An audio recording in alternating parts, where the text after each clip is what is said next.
Bonjour à tous. Nous nous trouvons avec Christophe Aubert. Bonjour Christophe. Bonjour tout le monde. Nous sommes sur la piste d'Auteuil, là où va se courir le Grand Steeplechase de Paris. Nous avons voulu faire le tour et surtout nous intéresser aux obstacles. Ce que je vous propose, c'est qu'on aille franchir tout de suite les obstacles d'Auteuil ensemble. On y va. Donc nous nous trouvons devant la double barrière. Alors, un obstacle qu'on va franchir 3 fois pendant le Grand Steeplechase de Paris. On va le franchir en partant, après avoir sauté la première haie. On va sauter cette double barrière. Alors, un obstacle qui fait 1,65 m de hauteur pour un saut d'1,70 m en largeur. C'est un obstacle pas trop difficile. Comment vous le jugez? Il a la particularité d'être appelé à tes droits. Hein, tout son appel est à tes droits. Donc, faut pas trop venir au pied parce que, surtout en partant, la piste descend. Donc, faut pas que le cheval se retrouve sur les épaules. Hein. En remontant pour finir, c'est moins grave parce que le cheval est un peu sur ses fesses. Hein. Mais l'appel est un peu particulier, un peu droit. Donc, faut que les chevaux soient à leur boulot. Faut que les jockeys mettent leurs chevaux à leur boulot. Voilà. Quand ça va être la fin, le dernier tour, on vient de sortir du dernier tournant. C'est le moment où tout le monde réaccélère. Mais alors, il faut en même temps faire attention à venir bien sur l'obstacle, tout en accélérant et pas rater la réception. Vous savez, là, le jockey rentre dans la ligne droite. Il n'y a plus de calcul. Il y a un moment où c'est des gens qui ont beaucoup de talent et il y a un moment où il faut prendre des décisions. Quoi. Où il est un petit peu sur la fin, il laisse son cheval faire, où il dit bon, bah là, je peux gagner la course parce que je peux gagner 3 longueurs en passant mon cheval. Voilà, après, c'est le pilote qui fait la différence. Alors là, nous sommes au milieu de la piste d'Auteuil. On est devant le Bullfinch. Il y a ensuite l'Auxerre, 2 obstacles qui sont associés, parce qu'on saute soit le Bullfinch et l'Auxerre, soit l'Auxerre et le Bullfinch, on le franchit dans les 2 sens. Alors le Bullfinch, c'est un obstacle qui est assez haut, parce qu'il mesure 1,90 m, il y a un saut de 3,20 m, mais c'est pas une vraie difficulté, c'est pas une grosse difficulté. Bah, disons qu'il est bien appelé, il y a un talus vert et des fougères, où le cheval peut brosser sans se faire mal ni créer une chute. Voilà, il est impressionnant, mais comme vous dites, il n'est pas dangereux. Et avec, il y a donc l'Auxerre qui se trouve un petit peu plus loin, environ à 200 mètres, avant d'aller sur la rivière des Tribunes. Qu'est-ce qu'on peut dire de l'Auxerre? Pour l'Auxerre, c'est son devait être passé d'un trou. Je dirais qu'avec la vitesse, ils prennent la première haie et ils passent de l'autre côté. C'est pas la course vient de partir, c'était le 4e obstacle. Les jockeys ont leur place, tout. Non, c'est pas un obstacle pareil. C'est pas une ligne qui est très accidentogène, je dirais. Donc on est en fait au départ pour le grand steeple, les chevaux sont en train de se mettre dans le rythme et c'est idéal pour pas les mettre justement avant la première difficulté qui serait la rivière. Voilà. Ça les met tranquilles, quoi. On va dire qu'ils chauffent. Voilà. Ils chauffent avec les jockeys qui doivent prendre leur place et trouver leur position. Exactement. On va aller sur la rivière. Alors nous sommes devant la rivière des Tribunes, donc une rivière qui, comme son nom l'indique, est située devant les tribunes. On a le jour du grand steeple beaucoup de public. Un obstacle qui n'est pas très haut, seulement 1 mètre à franchir, mais en revanche, on dit que c'est un saut à peu près de 8 mètres au total. Ouais, c'est vrai. La difficulté, elle vient d'où? Alors la difficulté, comme vous le dites justement, c'est en longueur, donc il faut arriver avec une certaine vitesse, pas trop, parce qu'on peut mettre les chevaux par terre. Je dirais qu'il vaut mieux aller un peu moins vite que trop, quoi, parce que la haie est un peu moins haute que d'antan, et je pense que avec trop de vitesse, on peut faire une faute à un cheval. Mais la vraie particularité, c'est qu'on la passe 2 fois. Et ça, c'est un moment important. Parce que le grand steeple et la Jousselin sont les 2 seules courses où vous venez 2 fois là. Donc les chevaux qui ne connaissent pas le parcours ont le désavantage, vous la passez une première fois, quand ils reviennent dans la ligne droite la 2e fois, ils pensent que c'est l'arrivée, mais non, c'est pas l'arrivée. Donc les chevaux sont un peu brillants de nature, ils ont tendance à vous faire un petit effort, à consommer, et vous perdez un petit peu de gaz parce qu'il vous reste encore un tour à faire, quoi. Voilà. Donc c'est plus le cheval qui ne connaît pas le parcours, je pense, un réel désavantage. Alors, nous sommes devant le petit open ditch. On vient de sauter la haie du pavillon. On arrive dans le tournant. Donc, c'est un obstacle qui mesure en hauteur 1,30 m, de largeur 3,10 m. On voit qu'il y a une grosse barre d'appel avec 3 niveaux. Où réside la difficulté, Christophe, de cet obstacle? Est-ce que c'est le fait d'être dans un tournant? Ouais, vous avez parfaitement raison. L'obstacle est situé dans un tournant. La piste n'est pas très large, donc les jockeys vont... Normalement, le terrain est bon, donc ils vont essayer d'être à la corde. Donc il faut que les chevaux voient bien l'obstacle. Voilà, je pense, la première difficulté à cet endroit-là. Donc un obstacle à ne pas négliger. Ah bah aucun. Celui-là, la particularité d'être en descente, et il faut essayer de garder son rail, voilà, pour pas faire trop de chemin. Voilà, la difficulté. D'accord. Mais l'obstacle est très bien fait. L'obstacle est très bien fait, Voilà. ouais, avec une grosse barre d'appel. Voilà, et puis à la demande des jockeys, il y avait eu un petit bandeau blanc là, mis pour que les chevaux montent un peu plus. Et ça se passe bien, quoi. Une question que j'ai envie de vous poser, Christophe, c'est un obstacle d'eau. Le cheval, au moment où il saute, il ne sait pas forcément qu'il y a de l'eau derrière. C'est au jockey d'indiquer à son cheval qu'il va falloir quand même allonger pour passer. Non, l'obstacle est fait de manière à ce que le jockey arrive avec une certaine vitesse. Cette vitesse-là le fait aller au-delà, et le cheval en l'air, il voit l'eau, donc il met un petit coup de rein et il passe. Non, il n'y a pas de... Le jockey ne dit pas il y a de l'eau, quoi. Non, non. Tout est fait pour que ça se passe bien, quoi. L'appel de l'obstacle, la vitesse, etc.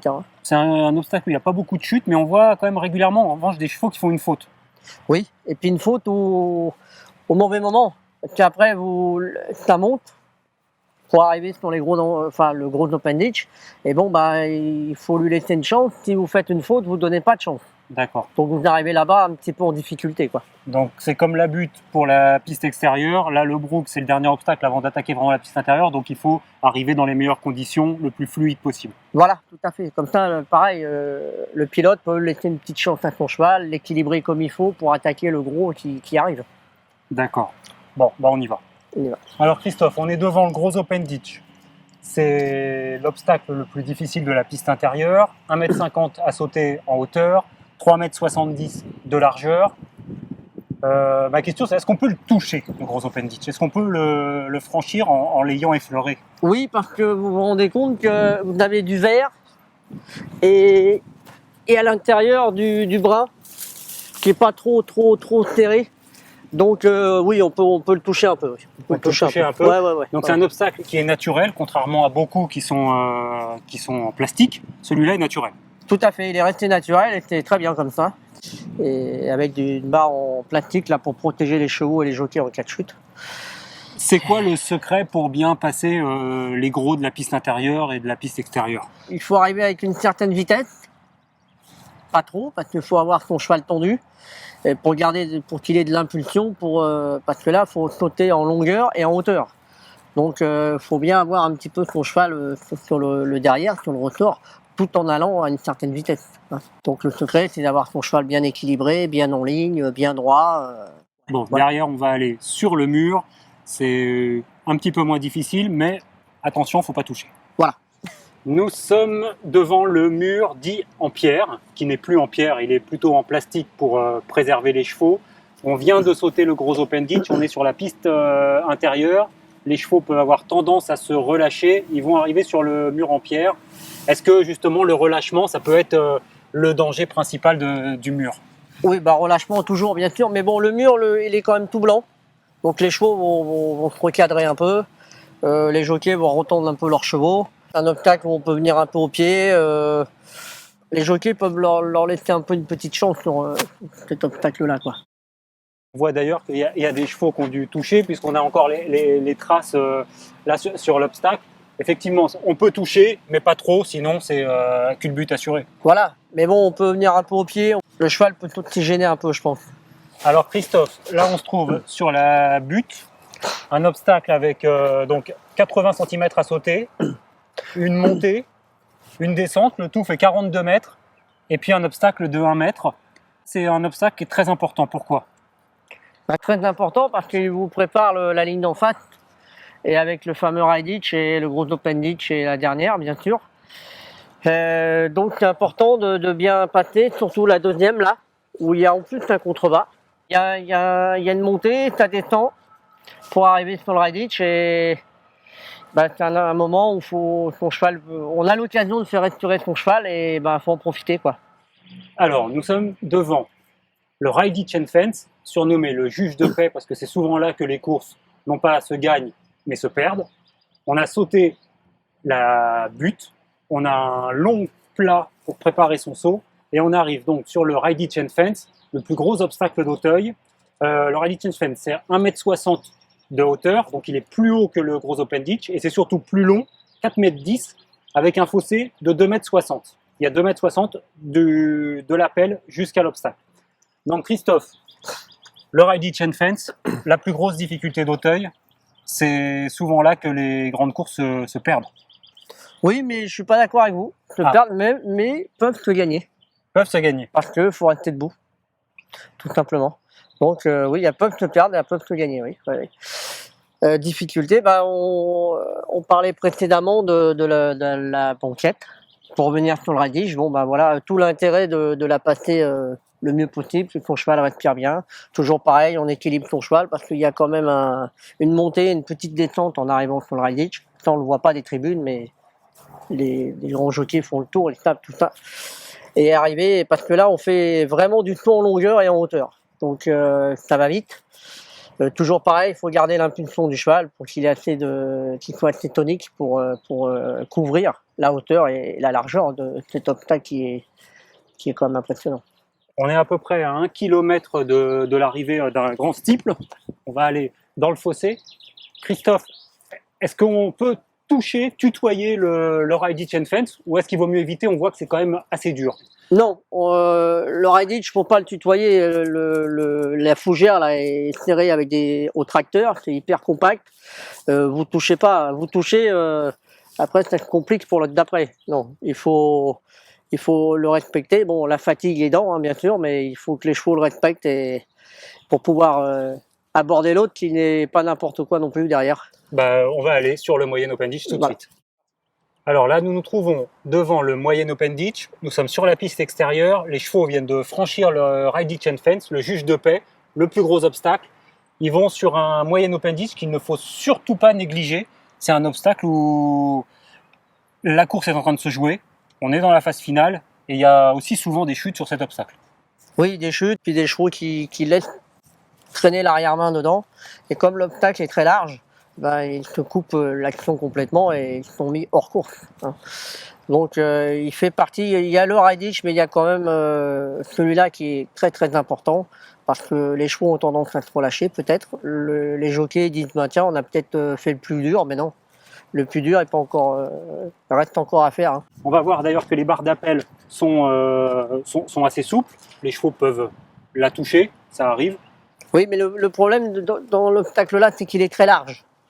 Il est très large et quand vous venez avec la fatigue, le cheval vient au pied, il ne peut pas couvrir. Voilà. Donc d'où la subtilité du jockey, c'est d'arriver à passer le Ridey en gardant une petite poire pour celui-là, quoi. Voilà. Faut pas brûler toutes les cartouches là-bas. Faut regarder encore un peu pour celui-là qui est tout droit sur la dernière haie de la ligne d'en face.